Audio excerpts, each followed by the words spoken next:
very excited to have brought in Ben Tyjeski. I practiced that. Ben, we'll be doing our first presentation. He has come up from Milwaukee. I'll let him do the rest of his introduction. He knows himself best. After Ben is done, we'll take a short break. Very short, like 10 minutes to get you walk around. And then I'll do a very brief presentation on Sears built homes, or Sears kit homes if you prefer. So with that, I'll turn it over to Ben. Ben, how's your speaking voice? Well, I think it's going to be good today because I didn't teach, so it shouldn't be worn out. So thank you, Christine, for having me here. I'm really excited to be here. I came all the way from Milwaukee, so I know that's super far when you have lots of traffic in the way. You know, I'm just a little nervous just because I know there's lots of Wausau history experts here, and you know, coming from another city, it's like, oh, I'm going here and telling you about some of the wonderful landmarks that you have. But I love terracotta and tile, or pottery buildings, if you want to call them that. I like to call them that. So I'm really excited to share with you about pottery buildings, and I have lots of pictures. So, you know, I have this problem of just like loving to talk and going off the cuff, so I'm going to really try and stick to the script and stick to the time because we have 2 presentations. So I'm going to pull this out, and okay, and this, I'll keep track of the time that way. It's going to take me the whole 45 minutes to introduce myself to you, so. But I want to just start with myself as a kid, because I was born and raised in Wisconsin Rapids, and so several of my family members are here tonight, so hopefully you get a chance to meet them. But you know, Wausau is a very important cultural center for northern Wisconsin, especially someone like me. I remember in 3rd grade, my first experience in an art museum was at the Lewaukee Woodson Museum, seeing the bird show in the fall. That was my first time at, what was I, 8 years old, when I was in an art museum. And I don't remember if my first experience was at the Grand Theater, but I'm pretty sure one of my first experiences in a theater building was at the Grand. So even though I was from Rapids, this is where I experienced culture in my formative years. So, and so like I mentioned, I'm going to share a lot about my personal story tonight with you as well. There is going to be lots of art and architecture, but I'll be introducing myself to you too. So, so I want to start with this question of what type of work you enjoy doing by hand. And I think this question, well, let me rewind here. Raise your hand if you enjoy painting. Painting birdhouses, crafty things. Oh, a few hands went down. Okay, I thought I might get some more with that. Raise your hand if you enjoy doing puzzles. Okay, that's done by hand, right? Raise your hand if you enjoy folding the laundry. All right, oh, good. So I like asking this question because it reminds us that our hands are tools, and we begin to question how much work is done by hand tools, or by power tools, whether that's a drill or your smartphone in your pocket. Hence, we open up a conversation about the meaning of handmade and arts and crafts when we talk about this. So next.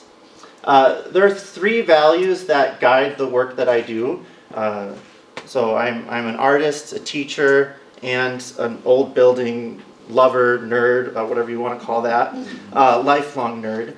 And you know, when we talk about the arts and crafts movement or era, it's so much more than that. I consider my work arts and crafts, but I'm not, you know, over 100 years old. But it's not so much a style, it's more of an attitude or a lifestyle. And so handmade is important to my work because it celebrates the artistic touch. It reminds us of what we are capable of doing ourselves. And of course, modern technologies aid the process of what we do nowadays and as we progress in society. But for my work, I try to keep that as minimal as I can. And every tool that you introduce into your process can change your process entirely. So even if you're using your smartphone, that can influence your work more than you may expect. Okay, so I want to talk a little bit more about that. Can you go? Thank you. So, all right. So that's a little bit about handmade. Beauty, I think, is funny to put up there because I think it might sound a little cliche, but it's not. For many years, I created artwork that had pretty dark themes to them, and it wasn't so much about being beautiful. So when I talk about beauty, I'm referring to having an imagination. And never mind. There was supposed to be a picture of the kitchen before the tiles were there, but I need to learn how to use Google Slides still. So. But so having imagination, transforming spaces with a design that's not mundane or purely functional, but having something artistic that you can create, like there. And then my favorite value that I will only talk about briefly is tradition.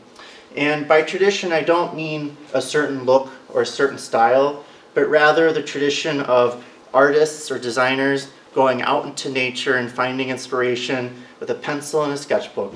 And that's what tradition means to me. So, next. I just wanted to put a sample of my work on this screen before I talked about more things. I know a lot of you looked at the tiles on the table, so thank you. Next. The inspiration for my work comes from my experiences with the land, which in my formative years, I had two places where I was introduced to nature. My dad's hunting land in Pittsville, which is the picture in snow, and then my mother's farm in Millador, right next to the George Mead. These were the places that I learned the joy of sneaking acorns into my pockets, begging to take cattails home and pick wildflowers, and simply witness the beauty of nature. Next. Now that land and wildlife are a strong interest to me, now the land and wildlife are of strong interest to me. But in all honesty, in those days when I was just a kid, I had more interest in creating my own worlds and imagine places. And the 280s were just a part of my life, but I had dreams of building my own things. Next. By 11 years old, I was drawing buildings like these. Next. My favorite TV show was A&E's America's Castles. Raise your hand if you remember watching that. Like 6 a.m. Saturday morning, something like that. I'm not lying. So I'm embarrassed to admit that in 8th grade, when our social studies class watched a documentary on slavery and the Civil War, I knew all the plantation homes that were on I knew all of them by name. So, yeah. So I wrote this book, being inspired by that show, and no teacher assigned this to me. I don't even know if I showed my teachers, but I just, printed out pictures on the internet and wrote my own, retold stories that I was learning about these buildings. And next. And this was another one I did, and I just think the title is really funny because it says Architecture, Italy, Spanish, America, and Villas. I mean, this was just the stuff where I was, the internet was new to me, and I think it was new to a lot of us in the early 2000s. And this was just the stuff I could find on the internet that I was into. But I put that there because my mind was elsewhere. I wasn't aware of the historic and ornate landmarks that were in Wisconsin. I just didn't know about them. And I thought I had to explore other places far away to find that. Next. So I designed floor plan blueprints of buildings as well. And this crazy thing was inspired by Hearst Castle in San Simeon, located in Brazil. So again, my mind was just like thinking that art and design had to be something else from some other place. And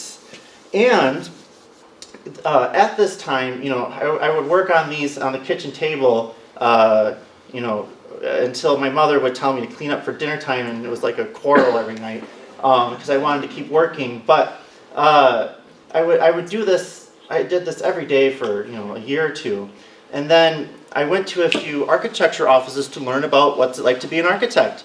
And when I went there, I saw that everyone was working on computers, and I just knew I wanted to be working with my hands and I dreaded the thought of being a slave to the computer, so I never went in that path.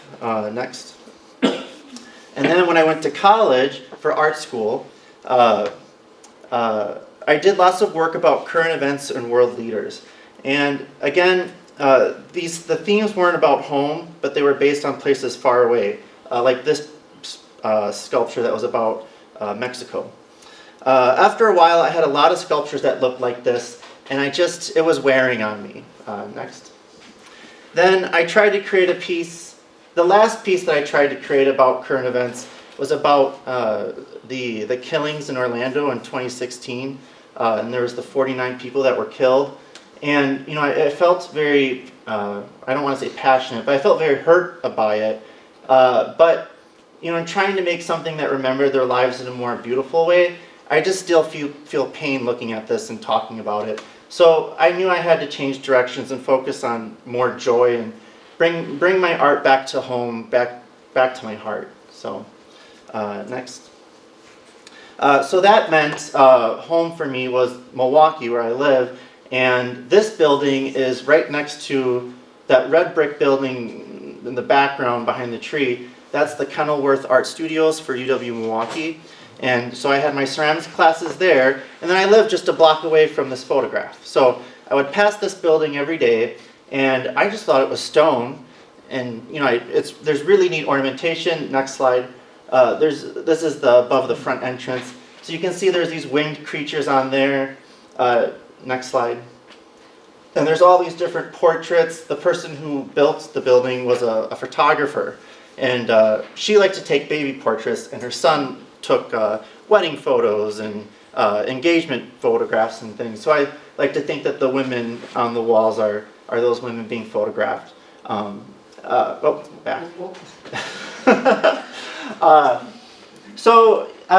My ceramics professor told me that this wasn't stone, but rather architectural terracotta. And this is when I learned about that amazing material that has changed my life. Okay, here I am getting off script. Okay, next slide. Oh, yep, there we go. Then I tried one summer, in summer 2011, I rode around on my bicycle, and I didn't have a car back in those days. And there's 3 founding cities in Milwaukee: Kilbourne Town, Juneau Town, and Walker's Point. And I took photographs of old buildings from those different founding cities. And next slide. And I created this sculpture based on the 3 sides of the founding cities. It was very ambitious. I was very passionate about it. Unfortunately, the whole thing ended up in the garbage because I didn't know what I was doing. I was, again, ambition, passion, but I didn't have the knowledge and experience with working with tile and installing it. So unfortunately, it ended up in the garbage. But I have some pictures of it still. So, it is what it is. Next. All right. Soho. Then, after I graduated from UW-Milwaukee, I focused on inventorying all the terracotta buildings I could find in Milwaukee. And that was a 4-year project that led to this book. And next. And I'm just going to go over this briefly because this could be a whole presentation too. But I created 7 different categories for the history of architectural terracotta. And even though this is specific to Wisconsin, you really could apply this to most of the United States. And it's not so much based on style, it's more so based on the surface of the terracotta itself. So the reds in the 1880s and 1890s is because there was lots of red terracotta buildings from that time, and they are meant to simulate Lake Superior sandstone. So it's terracotta, but it looks like stone, and a lot of them have that, think Richardson Romanesque style. And then the neutrals is the same similar surface, just more browns and beiges, and some of you are probably recognizing Burnham's name under Burnham's whites. We'll talk about that a little bit later as well, so I'll skip that for now. But then I had to distinguish Prairie and Art Deco because, well, Art Deco is a style of its own that I just love, but the Prairie style has more of a significance to us being from Wisconsin in the Midwest. And And I'm trying not to go off into too much of a tangent, so we'll just skip this for now. But I'm trying to hold back. Excuse me. So this is a book that's not published, but it's on my computer. And so I'm going to share with you tonight some content about Wausau that will be in this book. Okay. You can click on the next. And, all right. Okay. This part's going to be a little bit more of a history lecture, and then I'll weave it back into some art and tile. So the first recorded building to have terracotta in Wausau was the Daniel Longfellow Plummer? Plummer. It is Plummer, okay. Plummer residence. Built in 1890 and demolished in 1972. And records from the Northwestern Terracotta Company from Chicago have 3 orders for this home. 2 in 1889 and 1 in 1891 with Milwaukee architect Edward Townsend Mix listed with the order. So I'm not sure if Edward Townsend Mix designed the whole building, or maybe he just designed the turrets that was added later on maybe. I wish we could go back in time. But that's what I found for the earliest terracotta in Wausau.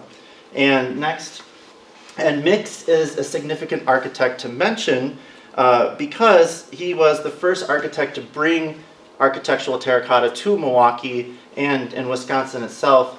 And some of the oldest historic landmarks that are more significant in downtown Milwaukee were designed by Mix. So I hope most of you recognize the Mackey building, the Grain Exchange, and the Mitchell building from the 1870s. Those are stone buildings that he designed. And then the Milwaukee Club building next to the Hotel Pfister. That's another Edward Townsend Mix building with a terracotta turret there. Those are some notes about Mix. Next. The Northwestern Terracotta Company was responsible for all the architectural terracotta in Wausau, except for 2 buildings I'm not sure about. They were significant as the founders of this company came from the American terracotta manufacturer, the Chicago Terracotta Works. And this was the first company to produce architectural terracotta in the nation in the late 1860s.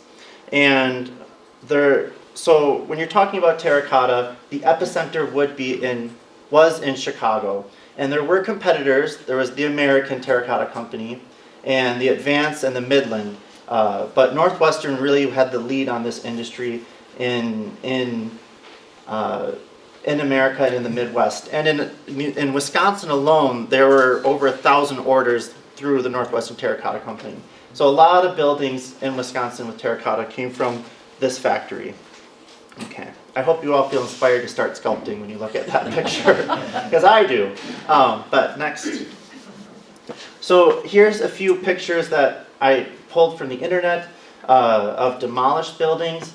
The post office in the top left from 1904 had terracotta on it. The Matthey Brewing Company, Matthey, you're nodding your heads correctly for the pronunciation, that had terracotta. And I think this was from Joan Cool. Are you here?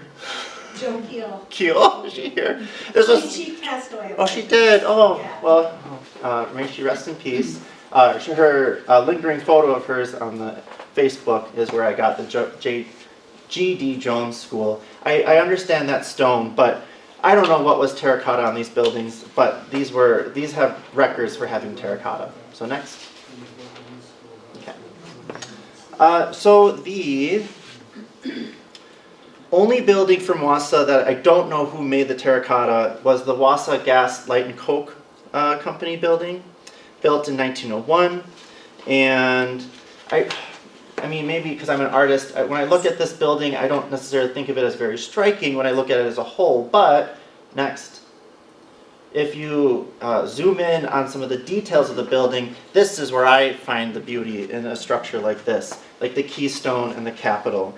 And these are the type of things that maybe you might find it in a catalog from that time, but these were custom made. You don't find this just in a store. And I hope these pictures really exhibit just how sharp and polished the terracotta modeler's job did on this. Because even though you can do that with stone, it's just not as, I use the word crispy. We all like crispy food, right? No. It's just so clean and polished, and that's because it was modeled in wet clay. Next. So on the same block downtown is the original business for the Wisconsin Valley Trust Company, built in 1908, which was run by Andrew Kretzer, thank you. You could just finish this for me. No. Claire Bird and Marvin Rosenberg, whose names appear on the Northwestern records. And this is an elegant and refined classical building in the Beaux Arts style, but it's part of a much larger picture. Next. I keep doing magic tricks. I hope it's not annoying. I'm sorry. That's the teacher in me. No. So the architects Van Ryn and De Jellick were based in Milwaukee, and they were famous for designing schools for the state normal school system, so Oshkosh, Eau Claire, Milwaukee, many other schools as well that are now in the UW system. And the many schools in Milwaukee Public Schools, they designed. And this building was right across from their offices in downtown Milwaukee. So Plankinton, right next to the Grand Ave Mall, Plankinton Arcade, if you are familiar with that area. And this building that is across the street from their office was designed by Daniel Burnham, who was, as I hope most of you know, the official architect for the Chicago World Fair. And a few years after that happened, which was in 1893, these white terracotta buildings started appearing because the White City in Chicago for the World Fair were all these white plaster buildings that just sprouted out of thin air in a few months and marveled the nation, except for a few prairie architects. And so this is a result of that. And it's significant because it's the first building in Wisconsin to have a white enameled glazed terracotta surface. So what that means is a glossy, smooth terracotta surface. Think like sanitary ware, like unfortunately toilets or sinks. Like it's a smooth, clean surface. This was the first time that a building had a surface like that. And if you also notice from the sidewalk to the roof line, I mean it's been renovated a little bit, but from the sidewalk to the roof line, it's entirely clad in terracotta, which has also never been done before in Wisconsin. This was in 1901, or 1900, excuse me. So next. So this is the Caswell Block, which is across the street. If you go to Irish Moe's Pub in Milwaukee, this is that building. Maybe you recognize those figures on the doorway there. But you can see the connection with the Wisconsin Valley Trust Company building to these buildings. There are those white Burnham whites, those enameled white terracotta buildings. This was 1907, and their offices were in here, Van Ryn and De Jellick. Next. And so there was also, I just learned about, another building from 1911 that was the Bell Telephone Company building that is on the far left. That was also another white terracotta building that's now gone. That was designed by Van Ryn and De Jellick. So, okay. Next. I need to take a sip of water. Here's Hotel Wausau. It's very hard to take a picture of this building. At least I struggle with it. But okay, so this was Wausau's next big terracotta landmark, constructed in 1924 by Milwaukee's hotel magnate Walter Schroeder. Next, Walter Schroeder ended up building 8 different hotels that were across Wisconsin, including one in Duluth on the bottom right that was built concurrently with Hotel Wausau. And these were all marketed as fireproof luxury hotels. Hence, they were clad in brick and terracotta for many of them. Next.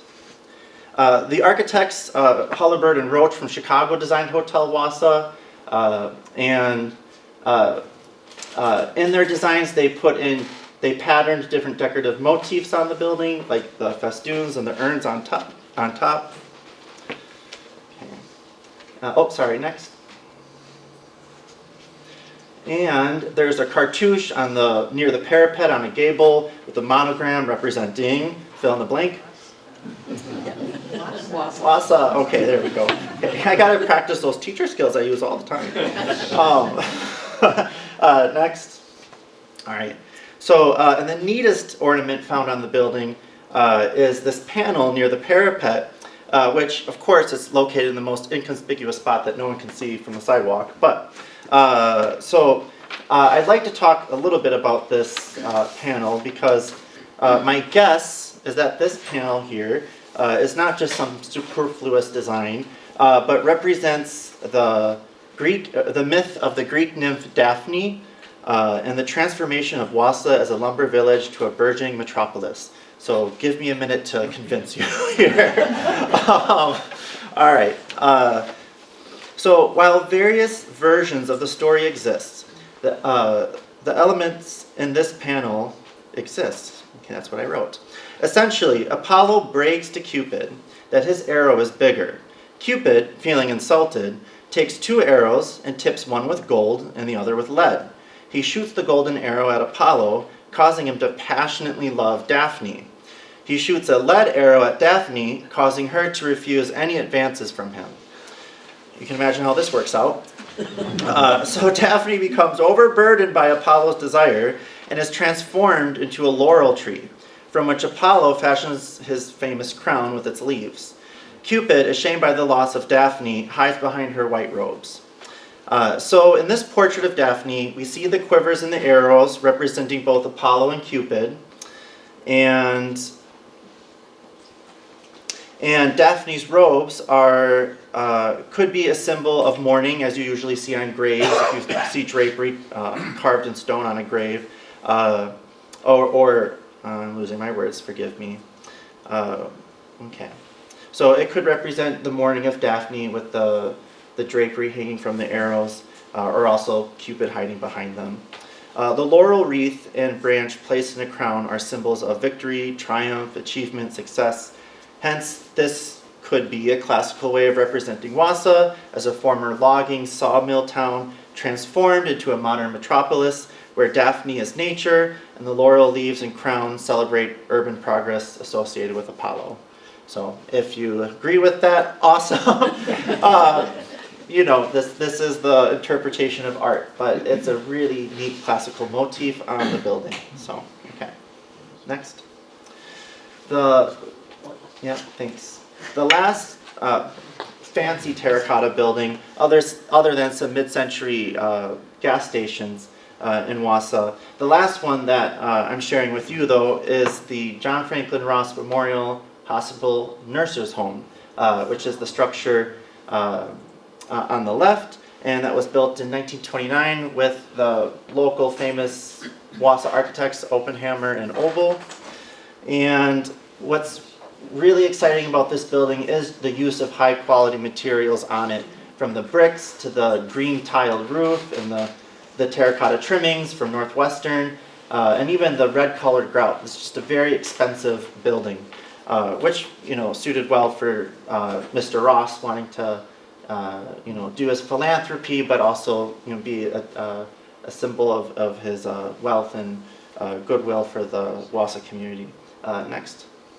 So I just want to show some details up close of the building because, now that we're in 1929, the terracotta companies that were just starting, in the 1880s, like I mentioned, it really started in 1868, but in the 1880s is when it really started picking up. But by 1929, you have a lot more glazed colors that terracotta manufacturers were able to produce. So you have this semi-transparent, speckled-ish glaze there that sort of simulates jade. It's meant to look very expensive and luxurious. And I just wanted to show a picture of the lion because there's these lion portraits and we're obsessed with those. Next. And, and you wonder why did they show all this ornament? I kind of just mentioned that a slide ago, but, this was, Ross's father was from the lumber industry and in banking, so I can't there was lots of money in his family, and he continued that as well. So this was a part of giving back for the community. But then also, I'm not sure if there was any religious connection with the building. But I know in particular the St. Francis Order when they would construct buildings, nurses' homes, they would afford great amount of arts and ornament for it because that was meant to increase your mental health. So to have a well-designed building is to have a well-designed life. Okay, so next. All right. So we're, of all the buildings in Wisconsin, I wanted to highlight two buildings that are of particular interest to me and inspire the work that I create. Because, it's important, well, as a maker, I look to these buildings for inspiration, right? I'm not Googling, buildings and villas in Italy anymore. I'm on my bicycle, I'm driving around Wisconsin trying to find these really cool buildings. And so, as a maker, though, I want to continue that tradition, this legacy of beautiful craft that we have. So two buildings that I want to share with you is the Wells Building downtown in Milwaukee. And you'll notice that on the top stories, a lot of the terracotta is gone. But what used to be there were, what is there on the bottom here, you see all these different critters, foxes, hawks, owls, and you're like, okay, interesting. And then what used to be up on top were, there were 50 bear heads, like a mounted trophy on the wall. There were 50 terracotta bear heads between the windows, and also above the portal were two life-size standing bear statues that represented Milwaukee. One represented Milwaukee in 1830 with 300 people, and then the other one represented 1903 with 300,000 people. So here we have that, maybe Apollo Daphne idea of Milwaukee as a rising metropolis. It's a classical metropolitan city, hence this classical motif. But Daniel Wells, when he moved to Milwaukee as a trading post, it was hunting land, it was marshes. So this was his way of representing native flora and fauna in this classical style. Which, I love lions and eagles, but they kind of lose their charm when you think of bears and wolves sculpted on a building. So, next. Oh, and then, so the flagship hotel for Walter Schroeder was the Hotel Schroeder downtown Milwaukee. And this was also designed by Hullarbird and Roach from Chicago. And, it's a very imposing building. It's very tall. It's like 270 feet tall. But next. But between the windows, you see these really beautiful Art Deco panels with these birds and flowers. And, if I don't have a camera, I would never notice this stuff. But, and then you can guess, it's like, oh, is that a bobwhite? Is that a quail? And the ducks. And I'm really inspired by this. And when I see this, I think, I want to see more of that in our built environment. Next. So I did try doing some of that myself. And here you can see, I've got a bear and a deer and some herons. And yet again, though, lots of ambition, and I didn't have, the experience and the knowledge of making this stuff. So I guess I'm learning from my mistakes. Next. So that led me into tile. And this is a picture of the book, which is on the table over there. And the reason I even started going into this is because, I heard of this tile company from Milwaukee, and I thought, interesting, okay, it existed from 1925 to 1943. That's like a really awesome time for arts and crafts design and Art Deco. And I'm like, what's this all about? There was such little information about it. So being in Milwaukee and living in Wisconsin and knowing that there was this art tile manufacturer existed, I had to dig in. Next. So that led me to exploring buildings all across the state and the Midwest. And it brought me to some places in Wausau as well. And it's funny, I'm so interested in sculpture and details that I don't always take pictures of the building. I just do the close-ups. So this is the DC Everest home, and this is the only picture that I have of the outside. This was designed by Alexander Eschweiler, which in Milwaukee he's a very celebrated architect, and perhaps even in Wausau too, because I'm not sure how he made the connections, but several houses of wealthier residents were designed by Eschweiler, and in Milwaukee many of the wealthy homes were designed by this firm, either by him or his sons, and many buildings in Marathon Park were designed by Eschweiler as well. Next. So this house was just recently for sale, and I know I don't want to call them out, but some of the homeowners are here. There are records from Eschweiler at the Milwaukee Public Library, records from their offices. So you can look up and see all the different contractors and builders that were involved in this house. And there are several homes from Wausau that were listed in those records having tile in them. So this is the only house I've been able to visit that Eschweiler designed in Wausau. But this is very typical of a 1910s, especially 1920s home. I see this stuff in Milwaukee all the time. I think because it was started to be built in 1925, I think that's the reason why we see this is tile from the Moravian Pottery and Tile Works in Doylestown, Pennsylvania. Has anyone been there before, by the way? Yes? Okay, that's usually when I tell people I'm into tile, that's the first question they ask me, have you been to Doylestown? And I haven't yet. I hope to. Tile Fest is happening soon. They have an annual Tile Fest. But so this is, he was Henry Mercer Chapman, the founder of Moravian. He's like the father of American arts and crafts tile. Many arts and craft tile makers were inspired by him or referenced him at some point throughout those other businesses. So, and what's really neat about this floor is that you have these unglazed pavers on the floor, but then there's lots of decorative inserts that just sort of blend in with them, and they appear like, when you walk through the woods, you see these flowers, they just pop up out of nowhere. That's sort of how I feel when I was walking through the house. Next. So I just wanted to put some details of the different designs that are in the home. And these are all stock designs, so you could open up a catalog and order them that way. Next. What's really fancy on the floor are these crystalline glazed tiles from the Flint Faience Tile Company in Flint, Michigan. And if you look at the blue areas on the tiles, that is a very specialized glaze technique that, if you're a pottery collector, this is a niche within the pottery collecting world, the crystalline glazes that have that rime frost looking crystal formations. And so, these are quite expensive tiles. So next. And then this is just another example of Maiolica tiles in the same house, just lots of tiles in the D.C. Everest home. Next.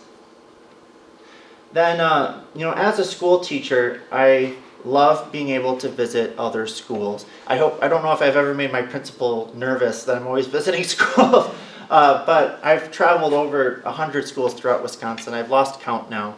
And I just, I contact principals or other art teachers and I say, hey, are there tiles in your school? Or I heard there's tiles in your school. Can I come visit? And then it happens.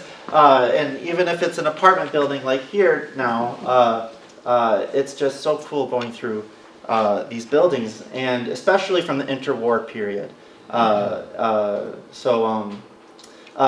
former Wausau Senior High, later East Wausau High School, is a wonderful building with tiles. I hope everyone is familiar with, next slide, with the book that I created on the animal tiles.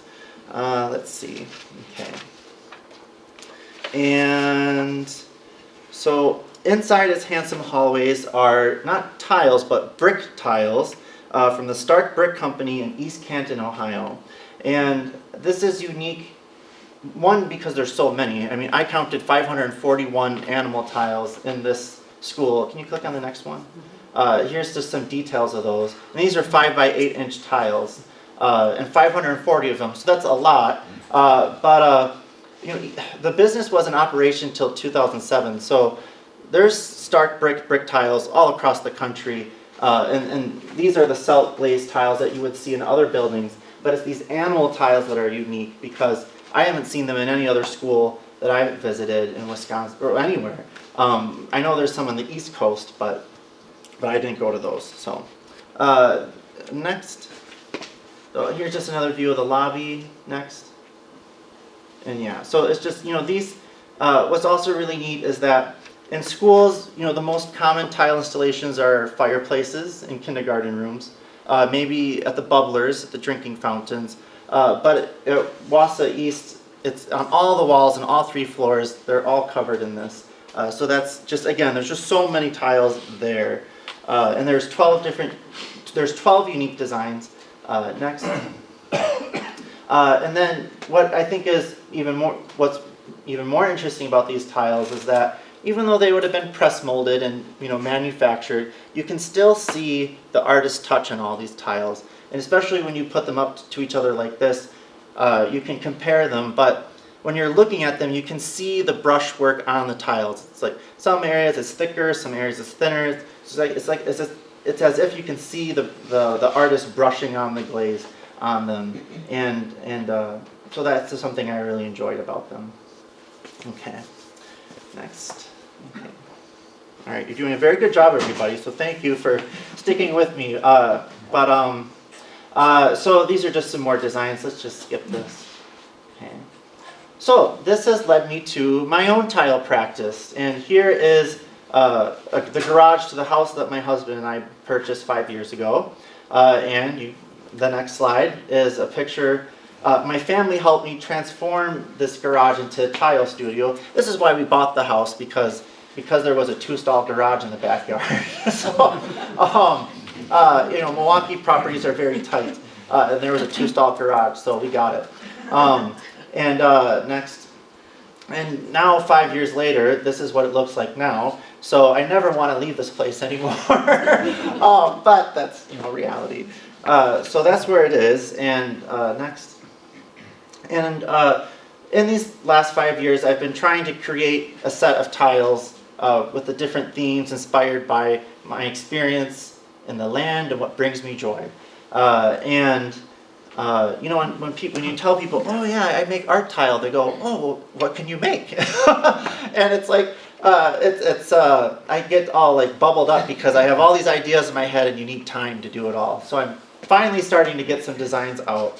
So I've got some animal themes next, some trees next.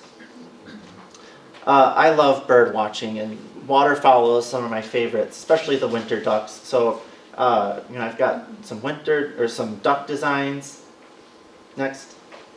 And I love spring flowers like trilliums and bloodroots and many others. These are a few designs that I've created of these flowers, which are just coming into bloom over here, I understand. Next. And hopefully in another 5 years I'll have a set of tiles for each flower from spring. Like the bloodroot here, it's all the bloodroot flower, but there's different sizes and versions. So yeah, next.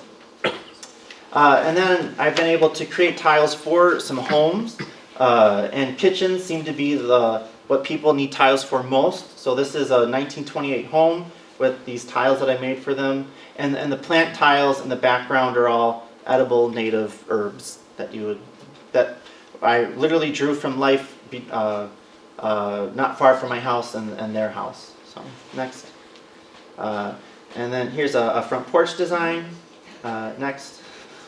The great thing about tile is that it's beautiful, but it's also useful, and it doesn't have to be a big grand project. You can also use it for small spaces as well.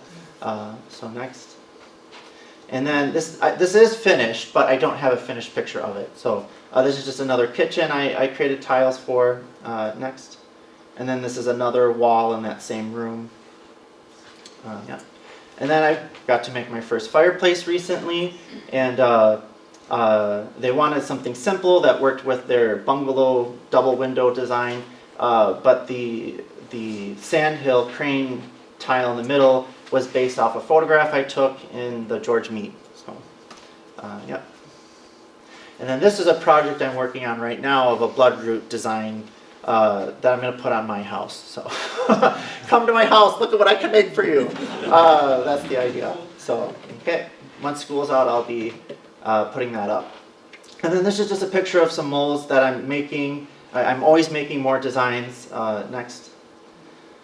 I've got some pollinator tiles that I'm working on. Next. And then I'm really excited to share with you that when I was in the former high school here, I was really interested in those tiles, but there was that slide of like that bobcat pine marten thing and the frog and the different animals that looked like they were from here. But there were a lot of tiles of like zoo animals like camels and lions, and it's like, well, that's fun and entertaining, but it's not like a native. You can tell I'm very interested in native plants and animals. So I'm creating some 5 by 8 inch tiles, like the tiles at the former high school here.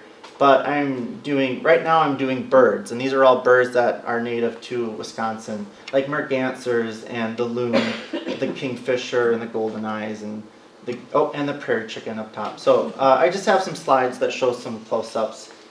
You can just scroll through them. Yeah. Next. And this is where they're at right now. So next, I will be glazing these within the next month. Next.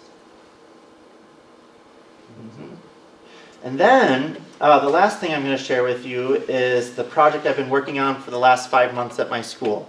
For 6 years ago, the kiln at my school just stopped working. The elements were done, and instead of replacing the elements, my principal said, "Let's get you a new kiln." So I was like, "Yes, let's do that. I don't want the old manual one. Let's get an automatic one that's safer, more efficient, less work." So that 5 years later, we finally got that kiln installed. So this was a project. We were meaning to do, and unfortunately, the tiles that were on this 13 by 13 foot concrete pad were just breaking off. I mean, you could just lift them off, and so we decided we were going to remove all of them, and we tried to save as many as we could. I just have them stacked in my room right now, but I created a design for that area that I have one more firing left to do. So it's 4,000 tiles in that design. So with the students and staff, I've got some pictures just showing the process. Next. So the theme of the mural is Alphabets of the World. At my school, I teach primarily Muslim students, and that includes students all the way from Morocco to Malaysia and every culture in between. So there's over 20 languages spoken with the families at my school, and it's sometimes I get a little sad when these kids they feel that pressure to assimilate and be cool. They don't want to draw attention to anything weird about themselves. So it's like I have some 8th graders that they might be Rohingya, but the Rohingya kids mostly know their languages, but Arabic. There's students that come from Arabic speaking families and they don't want to learn the language because for whatever reason that they don't want. So it's like, no, that's an asset. That's a really wonderful quality to have. We want them to learn more than one language, and they do. There are lots of students who speak 2 or 3 languages at my school. So they carved different letters, like you can see next. This is just a project what we would do. I got some nice muscles after a while doing this, but wedging clay, and then next. And we had staff make tiles as well. Next. And even for the plain tiles, I did a lot of hand over hand with the kids. The kids would roll a slab roller, and then with their permission, I would have them hold a knife. Ooh. I mean, they would cut tiles together. And I don't know if this is silly, but just these little tiles over there, we would have them on the box, and the kids would bend them, and then we called them bendies. It was so fun. This brought them joy, just cutting some simple tiles. That they loved it. It was remarkable for them. Next. And then we had to glaze all the tiles, and being a control freak, I had to do the last coat on all of them to make sure that they were done correctly. So I love the work, but it's a lot of work. So next. And then, so that's just a stack that's how they are stacked up, waiting to be installed in 2 weeks. And that's just the center of what it will look like. So I think, oh, I have one more message I want to share with you. Okay. All right, so I wanted to end with a quote by Ernest Allen Batchelder. He's another one of those famous American tile makers from 100 years ago. And, the dignity of labor is of the mind and heart, not of the hand alone. So I'd like everyone, if you're willing, I'd like you all to place one hand on your heart, if you're willing, and another hand on your head. And we started off with that question, and you can put your hands down when you want, but I mean, just for a second, just hold it there. And when we talked about the handmade and the meaning of handmade, and we brought that up in the beginning, it's like, well, what does that really mean? And this is the history. This is Preservation Month, and why are we preserving old buildings? Well, if you look at a certain building that's designed with all this craft and sculpture, and you see it, it's like you can just see you can see the heart and forgive me, I'm losing my breath here. Of course, I didn't write this down. I'm not gonna have a meltdown. Don't worry. Making things by hand is not just your hand, though. You're putting all your effort into it. You're putting your heart and your mind into it, because your heart is your passion, and your head is your ideas, and that's what makes things happen. That's what moves things forward, and this is unstoppable. If you have all these in motion, if all these things are at work, that's what creates beautiful things. And we look at some buildings, even if they're old, if they don't have that, it's those buildings that people are standing in front of the bulldozer. Those buildings have this in them. So when we're talking about preservation, do they have that element to them? And with that, thank you very much.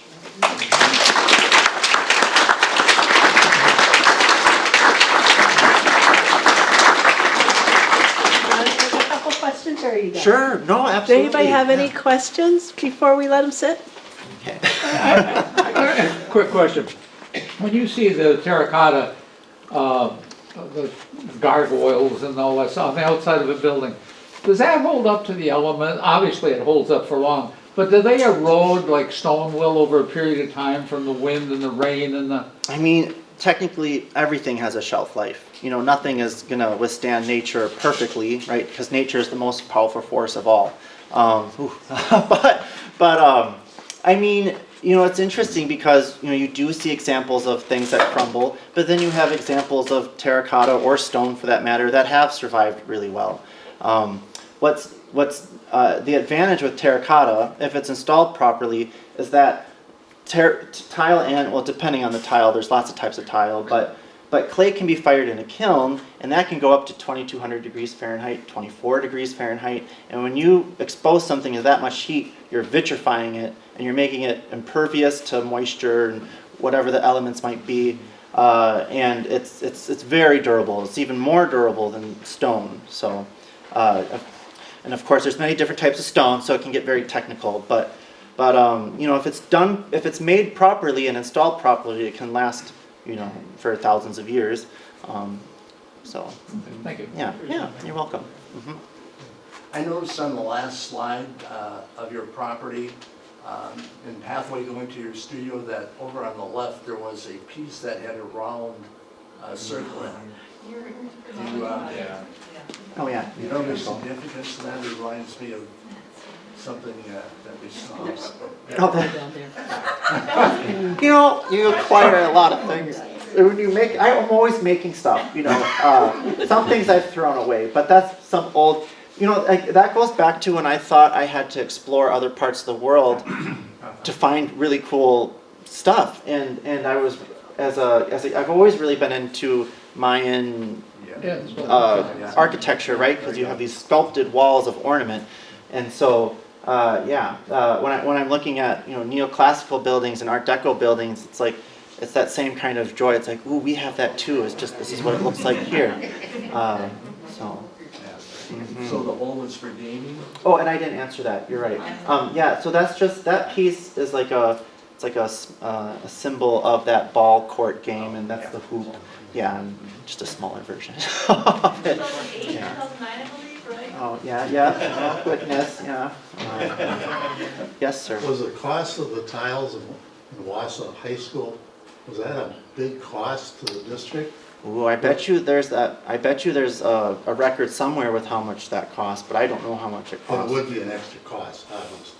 Yeah, well, and it's just interesting too, you know, I mean, this, when we talk about school budgets, you know, this is all above, I'm an art teacher, this is above my capacity, but, you know, back then they didn't have technology budgets where they had to pay for computer labs and whatnot. Nowadays we have to pay for busing. I mean, in Milwaukee Public Schools, that's a huge part of our budget, and so and there's many other things as well, so in my mind I just think, isn't there a little slice of money that we could afford for decorative building materials like this, especially if it involves the students, because right, these were designed by professionals.